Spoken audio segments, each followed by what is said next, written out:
Hello everyone.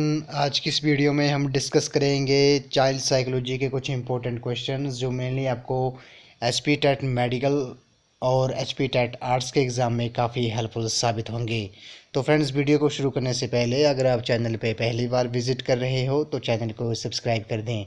तो friends, आज हम जो क्वेश्चन डिस्कस करेंगे साइकोलॉजी की, ये प्रीवियस एचपी टेट के एग्ज़ाम में पूछे गए थे। तो ये क्वेश्चन रिपीट भी हो सकते हैं, तो आपने वीडियो पे अंत तक बने रहना है। तो फ्रेंड्स, अगर आप एच पी टेट जून 2022 की तैयारी कर रहे हो तो इसके लिए मैंने एक अलग से प्लेलिस्ट बनाई है जिसका लिंक मैंने डिस्क्रिप्शन बॉक्स में दे दिया है, आप वहां पर जाकर वीडियोस देख सकते हो। तो फ्रेंड्स, वीडियो को शुरू करते हैं। तो पहले प्रश्न में बोला गया कि एक व्यक्ति की औसतन बुद्धि लब्धि होती है, तो the average I Q of a person is. तो एवरेज आई क्यू कितना होता है एक पर्सन का? क्वेश्चन नंबर फर्स्ट का जो करेक्ट आंसर है आपका ऑप्शन नंबर ए है। ये 90 से लेकर 110 तक होता है। एक व्यक्ति की जो औसतन बुद्धि लब्धि होती है, एवरेज आई क्यू जो होता है वो आपका 90 से 110 के बीच होता है। अगला प्रश्न है, इसमें बोला गया कि स्वयं में मिट जाना एक विकासात्मक व्याधि है जिसे डैश कहते हैं। Withdrawal into own oneself is a development disorder which is known as. तो उसे क्या कहते हैं? क्वेश्चन नंबर सेकंड का जो करेक्ट आंसर है वो आपका ऑप्शन नंबर बी है, उसे स्वलीनता कहते हैं, ऑटिज्म कहते हैं। स्वयं में मिट जाना एक विकासात्मक व्याधि है जिसे स्वलीनता कहते हैं। नेक्स्ट क्वेश्चन पे चलते हैं। इसमें बोला गया कि जब व्यक्ति अपनी कमियों के लिए दूसरों को उत्तरदायी ठहराते हैं, इस प्रक्रिया को क्या कहते हैं? ये काफ़ी इंपॉर्टेंट क्वेश्चन है। When one tries to attribute one's own lapses on somebody else, this is process is known as. तो उसे क्या कहते हैं? क्वेश्चन नंबर थर्ड का जो करेक्ट आंसर है ऑप्शन नंबर सी है, उसे प्रक्षेपण कहते हैं, प्रोजेक्शन कहते हैं। अगला प्रश्न है, कोकेन, निकोटीन और तंबाकू एक डैश पदार्थ है। Cocaine, nicotine and tobacco are. तो ये क्या है? क्वेश्चन नंबर फोर का जो करेक्ट आंसर है आपका ऑप्शन नंबर ए है, उसे उत्तेजक कहते हैं, स्टिमुलेंट्स कहते हैं। ऑप्शन ए इस क्वेश्चन का करेक्ट आंसर है। तो फ्रेंड्स, ये जितने भी क्वेश्चंस के मैं आपको आंसर बता रहा हूँ इनके आपने शॉर्ट फॉर्म में नोट्स जरूर बना लेने हैं, क्योंकि आपको रिवीजन के टाइम काफ़ी हेल्पफुल साबित होंगे। अगला प्रश्न है, शेल्डन ने शरीर की बनावट के आधार पर व्यक्तित्व को कितने भागों में बांटा? In how many types did Sheldon divide the personality on the basis of body build. तो क्वेश्चन नंबर फिफ्थ का जो करेक्ट आंसर है आपका ऑप्शन नंबर बी है, उसे तीन भागों में बांटा। शेल्डन ने शरीर की बनावट के आधार पर व्यक्तित्व को तीन भागों में बांटा है। तो फ्रेंड, अगला प्रश्न है, नैतिक विकास की कौन सी अवस्था में बच्चे ये समझने लगते हैं कि नियम लोगों के बीच आपसी सहयोग से बनते हैं, ना कि किसी सत्ता से प्राप्त होते हैं? ये काफ़ी इंपॉर्टेंट क्वेश्चन है। In which stage of moral development children begin to think that rules are derived from cooperation between people and not coming from an authority. तो क्वेश्चन नंबर सिक्स का जो करेक्ट आंसर है आपका option number B है, स्वायत्त उन्मुखता जो है, autonomous orientation जो है इस क्वेश्चन का करेक्ट आंसर है। अगला प्रश्न है, इसमें बोला गया कि ये आवश्यक नहीं है कि अधिक बुद्धिमान व्यक्ति सृजनशील भी हो। सृजनात्मक विचार उस व्यक्ति में भी उत्पन्न हो सकते हैं जिसकी बुद्धि लब्धि अधिक ना हो। ये किसने कहा है? ये किसकी स्टेटमेंट है? Who said that person with high IQ were not necessarily creative. Creative ideas could come from person who did not have a very high IQ. ये किसकी स्टेटमेंट है? ये क्वेश्चन नंबर 7 का जो करेक्ट आंसर है option number सी है। ये Terman ने बोला है कि ये आवश्यक नहीं है कि अधिक बुद्धिमान व्यक्ति सृजनशील भी हो। सृजनात्मक विचार उस व्यक्ति में भी उत्पन्न हो सकते हैं जिसकी बुद्धि लब्धि अधिक ना हो। अगला प्रश्न है, ये अवधारणा किसकी है कि भाषा विकास शारीरिक परिपक्वता की तरह है जो उपयुक्त देखभाल करने पर बच्चे में स्वतः हो जाता है? तो ये किसने कहा है? क्वेश्चन नंबर 8 का जो करेक्ट आंसर है ऑप्शन नंबर डी है, ये चोम्स्की ने कहा है। उन्होंने कहा है कि language development is just like physical maturation, if given adequate care it just happens to the child.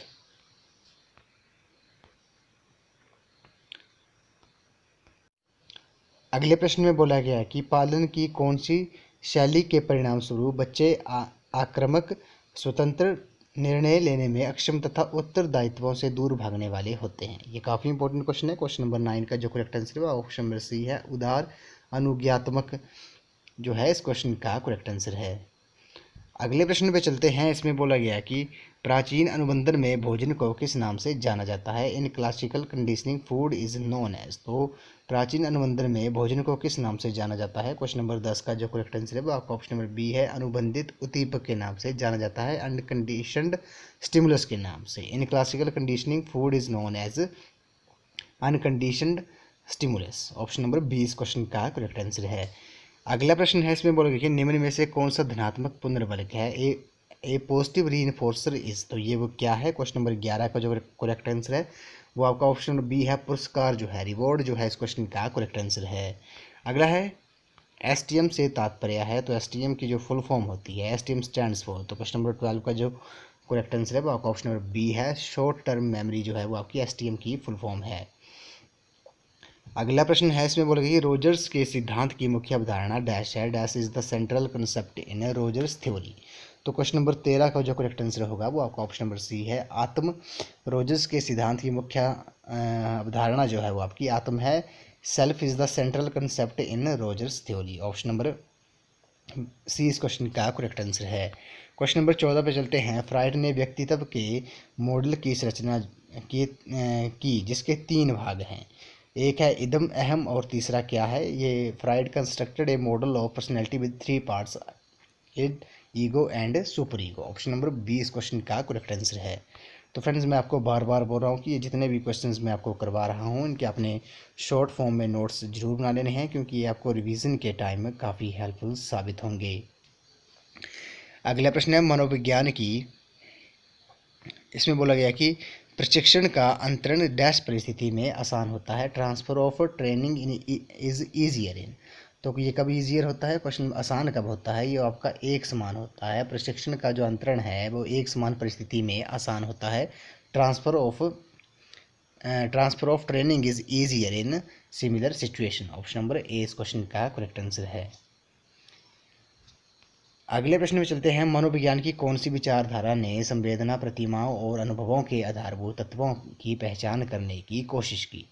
तो काफ़ी इंपॉर्टेंट क्वेश्चन है। Which school of the thought in psychology try to identity the basic elements of sensations, images and feelings. तो question number 16 का जो correct answer हो जाएगा वो आपका ऑप्शन नंबर ए हो जाएगा। संरचनावाद जो है इस क्वेश्चन का करेक्ट आंसर है। स्ट्रक्चरलिज्म जो है इस क्वेश्चन का राइट आंसर हो जाएगा। अगला प्रश्न है, मस्तिष्क का कौन सा भाग योजना बनाने, निर्णय लेने और भाषा से संबंधित पहलुओं में योगदान करता है। Which lobe of brain is involve in planning, decision making and some aspects of language. तो क्वेश्चन नंबर 17 का जो करेक्ट आंसर है वो आपका ऑप्शन नंबर ए है, ललाट पाली यानी कि फ्रंटल जो है इस क्वेश्चन का करेक्ट आंसर है।